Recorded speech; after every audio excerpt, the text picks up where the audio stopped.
तो कृपया हेडफोन लगा लेना और इस वीडियो को लाइक कर देना और नए हो तो चैनल को सब्सक्राइब और वीडियो को एंड तक देखना। हाँ, तो इस कहानी में एक साम्राज्य है जहाँ पर आपकी शक्ति को ही भगवान की देन माना जाता है।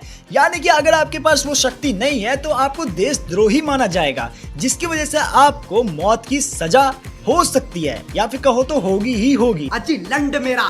और इसी साम्राज्य से दूर एक जंगल है जहाँ पे ये बंदा जिसका नाम मैश बर्न डेड है, वो मैजिक तो जानता नहीं है और ये हमारा हीरो है इस एनीमे का, लेकिन इसके पास काफी ज्यादा नेचुरल पावर्स है, सुपर नेचुरल पावर्स है, बट मैजिक ये नहीं जानता, जो कि आप इसकी एक्सरसाइज से पहचान ही जाओगे। लेकिन इसके भी कई सारे नेगेटिव पॉइंट है, जैसे कि ये काफी ज्यादा नहीं सोचता और ये काफी ज्यादा चीजें भूल जाता है, ये गेट खोलना तक नहीं जानता। काफी अजीब है बट सच है। एंड कहो तो अपने पिता का सबसे लाडला बेटा है और मैंने आपको कहा है कि अगर इस साम्राज्य में कोई भी बंदा मैजिक नहीं जानता तो उसको देशद्रोही माना जाता है, जिसकी वजह से उसको मार दिया जाता है। इसीलिए इसके पिता इसको साम्राज्य में नहीं जाने देते, जिसकी वजह से ये काफी ज्यादा इंट्रोवर्ट हो जाता है। लेकिन एक बार मैश अपने पिता के आदेश को ठुकरा के साम्राज्य में चला जाता है, जहाँ पर ये आता है क्रीम पफ खाने के लिए। बट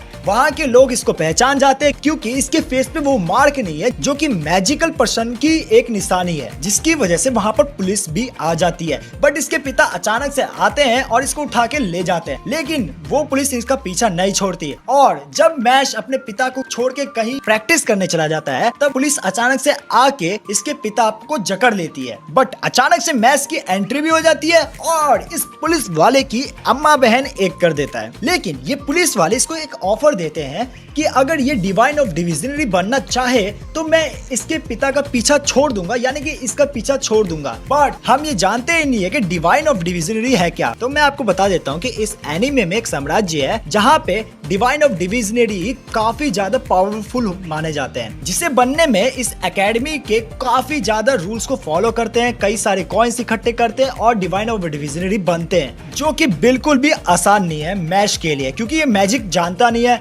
और उस साम्राज्य में बिना मैजिक जाने कहीं एडमिशन होगा ही नहीं। लेकिन ये पुलिस वाला काफी ज्यादा लालची होता है, जिसकी वजह से मैश के शकल पे वो निशान बना देता है, चाहे वो परमानेंट निशान ना हो, लेकिन डिजाइन वो बना देता है, जिसकी वजह से मैश हाँ कर देता है उस एकेडमी में हिस्सा लेने के लिए, क्योंकि इसके पास कोई और चांस है ही नहीं। लेकिन इस एकेडमी में एडमिशन लेने के लिए मैश को काफी ज्यादा हार्ड टेस्ट का सामना करना पड़ेगा, जो कि हम सब जानते हैं कि मैश मैजिक नहीं जानता, तो इसके लिए काफी ज्यादा हार्ड हो सकता है ये, और जो कि हार्ड होता भी है। किसके लिए? इनके एडमिशन लेने वालों के लिए। मैश उनकी नैया लगा देता है, क्या बोलते हैं, नैया डुबा देता है। लेकिन मैश को एडमिशन लेने के लिए इन 3 लाख बच्चों में से वो 3% बनना पड़ेगा, उसी के बाद ये इसको एडमिशन मिलेगा। और इसमें इसको बड़े इजी टू इजी, कितना बताओ ये बंदा कितने आसानी से टेस्ट को पास करता है। बट जब ये लास्ट भूल भुलैया सा इनको मिलता है, तब उसको मिलती है प्यारी सी दोस्त, जो कि इसी को फंसाना चाहती थी,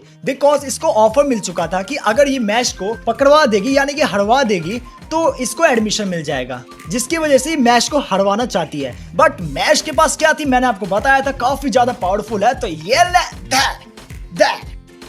मार के इसने दीवारों को ही तोड़ दिया। भूल भुलैया क्या है बे, भूल भुलैया में बच के निकलना पड़ता है, इसने सारी दीवार ही तोड़ दी। चीटिंग करता है तू,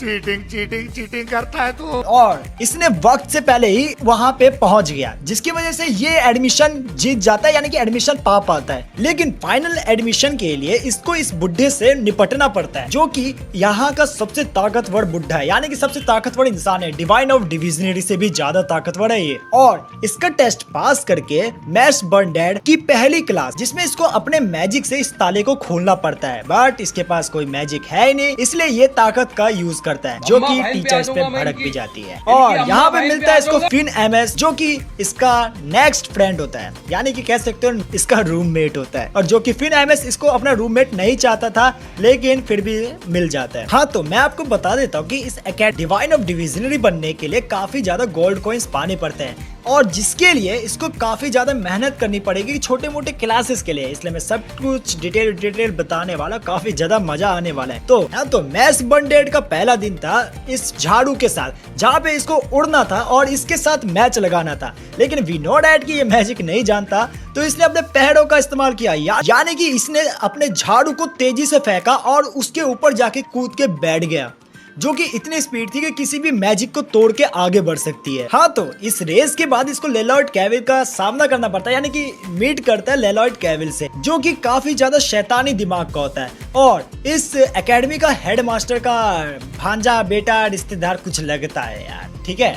हाँ, तो लेलॉयड कैविल इसकी फुर्ती को देख के काफी ज्यादा खुश हो जाता है और इसको अपना दोस्त बनाना चाहता है। वैसे दोस्त नहीं कह सकते हो, चेला। और मैश बर्न डेड के सामने एक ऑफर रखता है कि अगर वह उसके सारी बातें मानेगा तो वो उसे डिवाइन ऑफ विजनरी बनने में काफी ज्यादा मदद करेगा, यानी कि सिफारिश करेगा हेड से। और मैश बर्न डेड काफी ज्यादा भोला है, इसलिए वो मान जाता है बात, तो उसके सारे छोटे मोटे काम करता है। लेकिन यहाँ पे मैश बर्न डेड की जब भी वो क्लास में आता है तो उसकी बुक फटी हुई मिलती है, और ये बुक फाड़ता कौन है? हमारा फिन एमएस, जो कि लेलॉयड कैविल से डरता है और उसी की बात मानता है। लेकिन मैश की इतनी प्यारी सी बात सुन के, जिसमें वो कहता है कि तुम मेरे सबसे अच्छे दोस्त हो, तो इसका दिल पिघल जाता है और लेलॉयड कैविल का ये भी सामना करता है फिन एमएस और कहता है कि ये उसकी बात कभी नहीं मानेगा, जिसकी वजह से लेलॉयड कैविल उसको बहुत मारता है। लेकिन इसी वक्त मैश बर्न डेड की एंट्री होती है और लेप अटैक, और पीछे इसका हेडमास्टर भी आता है,